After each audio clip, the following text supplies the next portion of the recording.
नमस्कार दोस्तों, आपका फिर से स्वागत है मेरे यूट्यूब चैनल में। दोस्तों, आज हम रूसों की शिक्षा को देन पर आधारित बहुविकल्पी प्रश्न यहाँ पर डिस्कस करेंगे।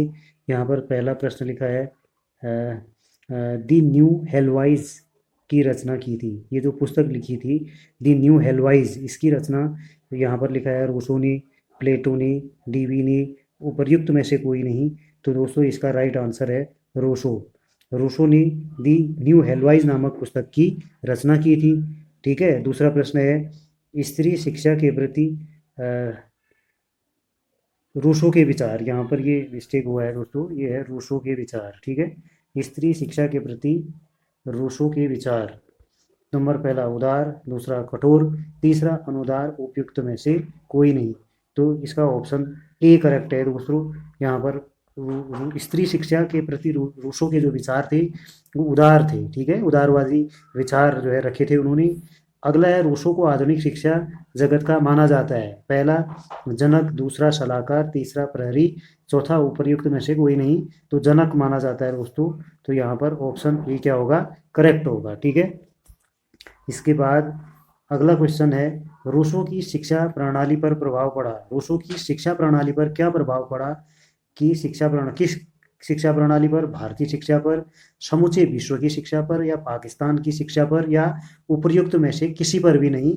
तो भारतीय शिक्षा पर जो है दोस्तों इसका रूसो की शिक्षा का बहुत प्रभाव पड़ा। कहाँ पर पड़ा? भारतीय शिक्षा पर। ठीक है, भारतीय शिक्षा पर। तो ऑप्शन नंबर ए जो है यहाँ पर करेक्ट होगा दोस्तों। ठीक है। अगला प्रश्न बड़ा इंपॉर्टेंट है। एमील था, नंबर पहला, रूसो का पुत्र था, रूसो का भाई था, सूफी का भाई था, रूसो की मानसिक उपज था। तो ऑप्शन डी सही है दोस्तों। जो एमील था, तो वो उसकी जो रचना है उसमें क्या बता रखा है एमील को? रूसो की मानसिक उपज हम यहाँ पर कहेंगे दोस्तों। जो एमील था वो क्या था? रूसो की मानसिक उपज। ठीक है। हाँ, तो इसके बाद यहाँ पर जो है ऑप्शन डी करेक्ट होगा। ठीक है। अब अगला प्रश्न हम डिस्कस करेंगे। यहाँ पर क्या है कि रूसो की शिक्षा पद्धति में जो सिद्धांत अपनाया गया वह कहा जाता है। नंबर पहला, करके क्रिया द्वारा सीखना या करके सीखना, दूसरा सूझ द्वारा सीखना, तीसरा पुस्तक द्वारा सीखना, चौथा याद करके सीखना। तो दोस्तों इसका जो राइट आंसर है ए ऑप्शन में सही है, क्रिया द्वारा सीखना। ठीक है, एक्शन बाय डूइंग।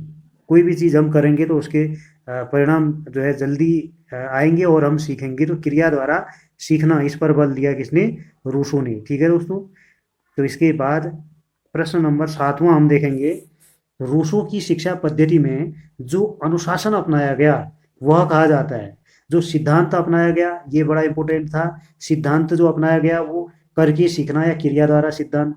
और जो अनुशासन अपनाया गया रूसो की शिक्षा पद्धति में, वो अनुशासन क्या था? प्राकृतिक परिणामों द्वारा अनुशासन, दंडात्मक परिणामों द्वारा अनुशासन, और तीसरा है दोस्तों पुरस्कारात्मक परिणामों द्वारा अनुशासन, या इनमें से कोई नहीं। तो इसका जो राइट आंसर है दोस्तों वह प्राकृतिक परिणामों द्वारा अनुशासन। ठीक है। तो इसका पहला वाला ऑप्शन आ जाएगा, प्राकृतिक प्राकृतिक परिणामों द्वारा अनुशासन। ठीक है, प्राकृतिक परिणामों द्वारा अनुशासन। तो इसका ऑप्शन नंबर ए करेक्ट है दोस्तों। ठीक है। इसके बाद हम अगला देखेंगे प्रश्न, प्रकृति की ओर लौटो यह नारा किसने दिया? ये भी बड़ा इंपॉर्टेंट है। रूसो ने, महात्मा गांधी ने, डीवी ने, या प्लेटो ने? तो प्रकृति की ओर लौटो, तो ये नारा दिया रूसो ने दोस्तों। किसने दिया? रूसो ने। तो ऑप्शन ए यहाँ पर क्या हो जाएगा, करेक्ट हो जाएगा। ठीक है। अगला है, मनुष्य स्वतंत्र पैदा होता है किंतु बाद में सब ओर से जंजीरों से बांध दिया जाता है। यह कथन किसका है? मनुष्य स्वतंत्र पैदा होता है किंतु बाद में सब ओर से जंजीरों से बांध दिया जाता है। यह कथन है रूसो का, प्लेटो का, या हर्बर्ट का, या फिर जॉन डीवी का? तो ये इनमें जो पहला ऑप्शन है दोस्तों, यह कथन रूसो का है। ठीक है। रूसो ने कहा था कि मनुष्य जब जब पैदा होता है तो नेचर से वह स्वतंत्र होता है, बाद में सब ओर से जंजीरों से बांध दिया जाता है। तो सब चीज़ें उसमें थोप दी जाती हैं मतलब। तो ये कथन किसका है? रूसो का दोस्तों। ठीक है। अब अगला प्रश्न है 10वां प्रश्न, रूसो ने किस प्रकार की शिक्षा का समर्थन किया था? नंबर पहला निश्चयात्मक, दूसरा निषेधात्मक, तीसरा पुस्तकीय, चौथा उपयुक्त में से कोई नहीं। तो यहाँ पर ऑप्शन बी जो है सही होगा दोस्तों। कौन सी? निषेधात्मक। ठीक है। निषेधात्मक निषेधात्मक शिक्षा का समर्थन किया था किसने? रूसो ने। अगला, प्रकृति से रूसो का क्या अर्थ है? रूसो प्रकृति को क्या मानते हैं? पहला बाह्य प्रकृति, दूसरा आंतरिक प्रकृति, तीसरा दोनों, और चौथा उपर्युक्त नहीं।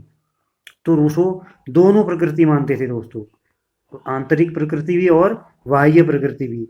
इसका मतलब यहाँ पर ए ऑप्शन बी दोनों सही है, तो ऑप्शन सी दोनों वाला सही है, ऑप्शन सी।